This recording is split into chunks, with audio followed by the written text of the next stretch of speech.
There's only one muscle that's crossing that, one muscle tendon that's crossing that joint. So can you bend the tip of your finger for me? Okay, good. All right. If you really want to isolate that muscle, okay, that's why we're just looking at DIP flexion. And I'm basically blocking his MP and his PIP joint in extension. I'm holding those two joints in extension. Okay? All right. Bend the tip of your finger for me. Okay. Don't let me push it straight. Okay. Okay, we're going to do all the fingers. Okay. Bend the tip of your finger for me. Okay. Don't let me push it straight. Good. Bend the tip of your finger for me. Okay. The ring finger is always a little bit weaker. Okay. Bend the tip of your finger for me. This one. Bend. I'm not bending. I feel like I thought I was bending. Okay. Good. Don't let me push it straight. Hold, hold, hold. Okay, good. All right. So that just assesses strength of his FDP to all four fingers. Okay. Now, if you want to check PIP flexion, okay, in other words, you want to check, assess the strength of his flexor digitorum superficialis. Okay.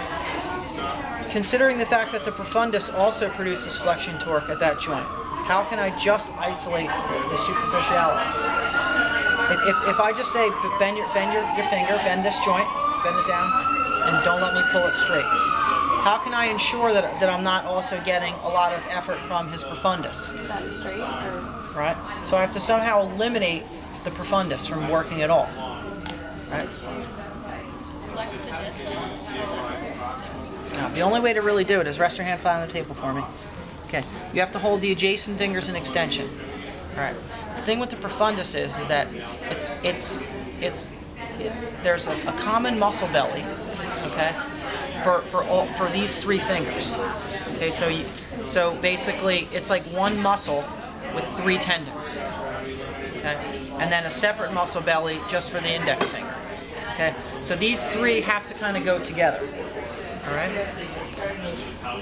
So bend your finger. Okay. You'll notice here that he's got nothing happening here at his profundus. Okay. I've taken them out of the equation. So he has full range here, okay? So don't let me push your finger straight. Okay, you can do it like that, or you can do it like this. That doesn't necessarily matter. Okay? Now, don't push too hard with this, because that hurts a lot right in here, right? Feels uncomfortable? Not yet. Yeah, you didn't. Okay. Yeah, right. So don't push too. You don't have to pull too hard. Okay. Good. All right. Now, if I want to check the middle finger, okay, bend. Okay. Okay, again, we verify that there's nothing happening at the profundus. Okay. Don't let me straighten. Okay? Don't let me straighten. Okay, good. All right, good. This doesn't necessarily work at the index finger bend. Okay? He's got a little bit of his profundus. Okay, bend the tip a little bit. All right, see that? Because the profundus to this finger has its own muscle belly.